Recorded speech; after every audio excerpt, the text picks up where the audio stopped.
ശബ്ദം. ശരീരം എന്ന ദൃശ്യരൂപത്തിലൂടെ ജീവൻ ഭൂമിയിൽ പ്രത്യക്ഷമായി പ്രവർത്തിച്ചു നിൽക്കുന്നതുപോലെ ഉയർന്ന മനഃശക്തികളായ എഴുത്തുകാർ അവരുടെ ഭാവനകൾ എന്ന നിക്ഷിപ്തോർജത്തിന് അക്ഷരങ്ങളിലൂടെ ശബ്ദരൂപം കൊടുത്ത് ഭൂമിയിൽ എല്ലാവർക്കും ബോധ്യപ്പെടത്തക്കവണ്ണം നിലനിർത്തുന്നു. ഭാവനകൾക്കും ശബ്ദ വൈവിധ്യങ്ങൾക്കും അക്ഷരങ്ങളിലൂടെ സ്ഥായീഭാവം വരുന്നതിനാൽ എഴുത്തുകാരുടെ സങ്കല്പങ്ങളാകുന്ന ഗുണദോഷങ്ങളുടെ ദൃശ്യവൽക്കരണം ഭൂമിയിൽ സമൂഹങ്ങളെ ദുഷിപ്പിക്കുന്നതിനോ നന്നാക്കുന്നതിനോ മറ്റെന്തിനേക്കാൾ അധികം ശേഷിയുള്ളതാകുന്നു.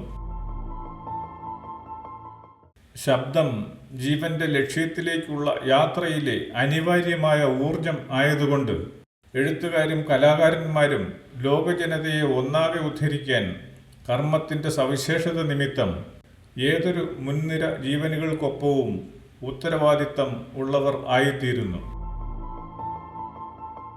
ഏറ്റെടുക്കുന്ന തൊഴിലിലൂടെ സംഭവിക്കുന്ന പ്രാപഞ്ചികമായ ഉത്തരവാദിത്തം എന്തെന്നറിയാതെ പ്രവർത്തിക്കുന്നതിന്റെ ഫലം അനേകമായ ജീവനുകളെ മാർഗഭ്രംശത്തിലേക്ക് നയിക്കുക എന്നതായി വരുന്നു. പ്രപഞ്ചകാരണമായ സൂക്ഷ്മോർജത്തെ ആകാവുന്നത്ര ഉൾക്കൊണ്ട് ജീവൻ അതായിത്തീരാനുള്ള ശ്രമമാണ് ജീവിതത്തിൽ നേടുന്ന വിദ്യാഭ്യാസം എന്നതുകൊണ്ട് ജീവനെ അറിയാത്ത വിദ്യാഭ്യാസം എന്ന ഊർജ സംഭരിത ശേഷി ജീവനെ ദുഷ്ടശക്തിയാക്കി മാറ്റുന്നതിന് കാരണമായി വരികയും ചെയ്തേക്കാം. വിദ്യാഭ്യാസത്തിനായി നടപ്പാക്കുന്ന ശബ്ദവിനിമയം സാന്ദർഭികമായി ഏറെ വിലപ്പെട്ടതോ വിലകെട്ടതോ ആയി വരുന്ന അനുഭവം ഉണ്ടാവുന്നു. പ്രയോഗത്തിന്റെ രീതിക്കും സന്ദർഭത്തിനും ആവശ്യകതയ്ക്കും അനുസരിച്ച് ഒരേ ഊർജം തന്നെ ജീവിതത്തിന്റെ നന്മയ്ക്കും തിന്മയ്ക്കുമായി വിനിയോഗിക്കാം എന്നുള്ളത് എല്ലാ മനുഷ്യരുടെയും ജീവിതാനുഭവവുമാണ്. ജീവിതത്തിൽ എന്തൊക്കെയാണ് ചെയ്യാവുന്നത്, എന്തൊക്കെയാണ് ചെയ്യരുതാത്തത് എന്നൊക്കെ മനുഷ്യാവസ്ഥ പലപ്പോഴും ബോധ്യപ്പെടുന്നത് വാക്കുകളാകുന്ന ഊർജ വിനിമയത്തിലൂടെയാണ്. എന്നാൽ വാക്കുകളെ നല്ലതെന്നോ ചീത്തയെന്നോ വേർതിരിക്കാൻ മിക്കപ്പോഴും സാധ്യമാവുക ഇല്ലാത്തതുകൊണ്ട് എല്ലാറ്റിലും എന്ന പോലെ ദീർഘ നിരീക്ഷണ ശേഷിയുള്ള ജീവന്റെ നിയന്ത്രിത വിനിമയമായിരിക്കും സമൂഹത്തിനാകെ ഗുണകരമായി വരുന്നത്. മനുഷ്യ പുരോഗതിയുടേതായ അനവധി നൂറ്റാണ്ടുകളുടെ ചരിത്രത്തിൽ ആശയങ്ങളുടെ ഏകീകരണത്തിലൂടെ ജീവസമൂഹങ്ങളെ ഒന്നാകെ ഒരൊറ്റ ലക്ഷ്യബോധമായ ജീവിതഗതി എന്ന നന്മയിലെത്തിക്കുവാൻ സാധിച്ചിട്ടില്ല എന്നേ കാണാനാവുകയുള്ളൂ. സമ്പൂർണമായ അറിവിനെ, സമ്പൂർണമായ സംസ്കാരത്തെ ജനിപ്പിക്കുന്ന സമ്പൂർണമായ വാക്കുകൾ ജനിപ്പിക്കുന്നതിന് കഴിയൂ. ജീവന്റെ സമ്പൂർണമായ അറിവ് എന്നത് പ്രാപഞ്ചികമായ നിലനിൽപ്പിന്റെയും പ്രവർത്തനങ്ങളുടെയും കാരണരഹസ്യങ്ങളും ലക്ഷ്യവും ജീവനിൽ നിക്ഷിപ്തമായിരിക്കുന്ന അവസ്ഥയും, സമ്പൂർണമായ പ്രവർത്തനം എന്നത് സമ്പൂർണമായ അറിവിനെ വിശകലന വിധേയമാക്കി വ്യക്തതയോടെ ജീവനുകൾക്ക് മാർഗനിർദ്ദേശം കൊടുക്കുന്നതിനുള്ള ജീവന്റെ തന്നെ ശേഷിയുമാണ്.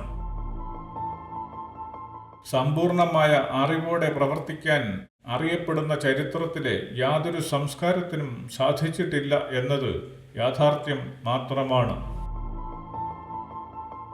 ജീവനെക്കുറിച്ചോ പ്രാപഞ്ചികമായ നിലനിൽപ്പിന്റെയും പ്രവർത്തനത്തിന്റെയും കാരണത്തെക്കുറിച്ചോ അറിയാൻ കഴിയാതിരുന്നതുകൊണ്ട് തന്നെ ഭൂമിയിൽ വന്ന് പ്രവർത്തിച്ച് പൂർത്തീകരിച്ച് സമ്പൂർണമായ അറിവാർജിക്കാൻ ഒരു ജീവനും കഴിഞ്ഞിട്ടില്ല എന്ന് തിരിച്ചറിയാനുമാവുന്നു. സമ്പൂർണമായ അറിവാർജിക്കാൻ കാലമിതുവരെ ഒരു ജീവനും കഴിഞ്ഞിട്ടില്ലാത്തത് കൊണ്ട് തന്നെ എല്ലാം തികഞ്ഞ പൂർണ്ണതയുള്ള വാക്കുകൾ ഇന്നത്തെ മനുഷ്യന്റെ സംസ്കാരത്തോളം ലഭ്യമായിട്ടുമില്ല.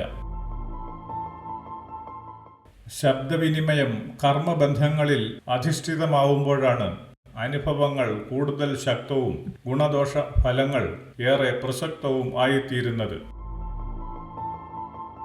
പ്രവർത്തനം നിമിത്തം ബന്ധങ്ങൾ ശക്തമായിരിക്കുന്നിടത്ത് ജീവനിൽ നിന്ന് പുറപ്പെടുന്ന വിചാരങ്ങളുടെയും ലക്ഷ്യങ്ങളുടെയും നിക്ഷിപ്താവസ്ഥയായ ശബ്ദം പ്രവർത്തന ബന്ധമില്ലാത്ത ജീവനിലേതിനേക്കാൾ അധികമായി സ്വാധീനിക്കുന്നു. പ്രകൃതിജമായ ഊർജഭാവങ്ങൾ ജീവനിൽ നിക്ഷിപ്തമായി പരിവർത്തിതമാവുന്ന വിചാരവികാരങ്ങളുടെ നിരന്തര വിനിമയത്തിലൂടെ കുടുംബബന്ധമായി പ്രവർത്തിക്കുന്ന പ്രകൃതിയുടെ ശേഷിയാർജിക്കൽ പദ്ധതിയിൽ നടപ്പാക്കുന്ന ശബ്ദവിനിമയം അത്യധികം സ്വാധീനമുള്ളതും ജീവനെ നേരിട്ട് ബാധിക്കുന്നതും ആകുന്നു.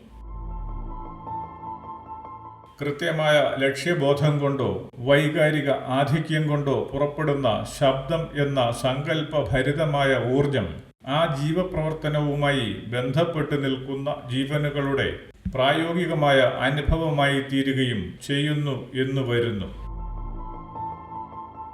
കുടുംബബന്ധം എന്നതായി ജീവികൾക്കിടയിൽ നേരിട്ട് സംഭവിക്കുന്ന പ്രവർത്തനങ്ങളെ കൂടാതെ അന്യമെന്ന സങ്കല്പത്തിലുള്ള ജീവന് നേരെ പ്രയോഗിക്കുന്ന വാക്കുകളുടെയും ഫലം അനുഭവമായി, കർമ്മബന്ധമായി, മിത്രമായും ശത്രുവായും ഒക്കെ ജന്മാന്തരങ്ങളിലൂടെ തുടർന്നുകൊണ്ടിരിക്കുകയും ചെയ്യുന്നു.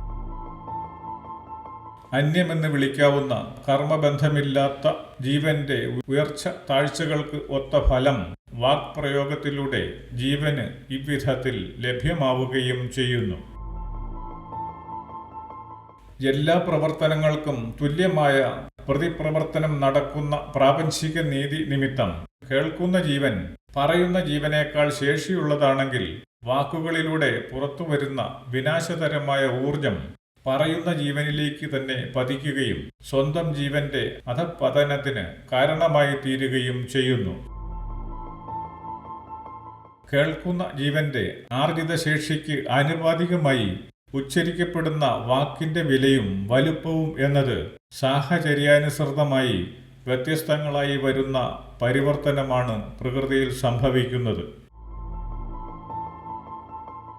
പ്രാപഞ്ചിക നീതി പ്രവർത്തനത്തിന് തുല്യ പ്രതിപ്രവർത്തനം എന്നതായതുകൊണ്ട് തന്നെ ഉയർന്ന ജീവനെ നിന്ദിക്കുന്ന വാക്കുകൾ മുഖാന്തരം ഉണ്ടാവുന്ന സൂക്ഷ്മതരമായ തിരിച്ചടികൾ താഴേക്കിടയിലുള്ള ജീവനുകൾക്ക് ദുരന്തമായി അനുഭവപ്പെടുകയും സാമൂഹികമായ ദുരന്തങ്ങൾക്ക് കാരണമാവുകയും ചെയ്യുന്നു.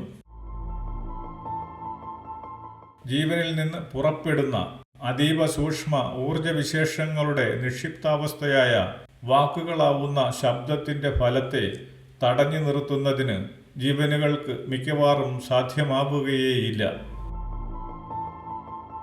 ശബ്ദത്തിലൂടെ ലഭ്യമാവുന്ന പ്രകൃതി വൈഭവങ്ങളുടെ സ്ഥൂലവത്കരണം പ്രവർത്തനനിരതമായ ജീവസമൂഹങ്ങൾ സാധ്യമാക്കുന്നതിലൂടെ സംഭവിക്കുന്നത് സാംസ്കാരികമായ വൈവിധ്യങ്ങളാണ്. ശബ്ദതര മാധ്യമങ്ങളിലൂടെ ജീവൻ അറിവായും വിദ്യയായും സ്വായത്തമാക്കുന്ന അതിസൂക്ഷ്മോർജം ജീവന്റെ തന്നെ പ്രവർത്തനശേഷിയെ ഉത്തേജിപ്പിക്കുകയും അത് മുഖാന്തരം കൂടുതൽ അർത്ഥവത്തും സ്വാധീനശക്തി ഉള്ളതുമായ ശബ്ദവിനിയോഗം സാധിച്ചെടുക്കുകയും ചെയ്യുന്നു. ശബ്ദവിനിമയത്തിലൂടെ സംഭവിക്കുന്ന തുടർച്ചയായ ശേഷിയാർജിക്കലിലൂടെ ജീവൻ നിരന്തരമായി വികാസം പ്രാപിച്ചുകൊണ്ടിരിക്കുകയും അറിവ് എന്നതായി പ്രപഞ്ചത്തിന്റെ സൂക്ഷ്മഭാവങ്ങളെ ഉൾക്കൊള്ളുകയും ശേഷി കൊണ്ട് എന്തുതന്നെയും ആയിത്തീരുകയും ചെയ്യുന്നു. പ്രാപഞ്ചികമായ സൂക്ഷ്മഭാവങ്ങളെ ശബ്ദതരമായി ഉൾക്കൊണ്ട് ജ്ഞാനതരമായ ഉന്നതാവസ്ഥയിൽ എത്തുന്ന ജീവനിൽ നിന്ന് പുറപ്പെടുന്ന വാക്കുകളാകുന്ന കാരണോർജത്തിന് എന്തും ജനിപ്പിക്കുന്നതിനും നശിപ്പിക്കുന്നതിനും തത്വത്തിൽ സാധ്യമാവുന്നു. സൃഷ്ടി എന്ന നിലയിൽ ജീവൻ ജനിക്കുന്നതും പരിണാമപ്പെടുന്നതും പൂർണ്ണതയിൽ എത്തുന്നതും നശിക്കുന്നതുമൊക്കെ കാലചലനത്തിലൂടെ ആയതുകൊണ്ട് ഉന്നത നിലവാരമുള്ള ജ്ഞാനമാർജിച്ച ജീവനിൽ നിന്ന് പുറപ്പെടുന്ന വാക്കുകൾക്ക് ജീവിതം എന്ന ദൃശ്യതയായി സമൂഹങ്ങളുടെ അനുഭവമായി തീരാൻ ഏറെക്കാലം കഴിയണമെന്നും വന്നേക്കാം.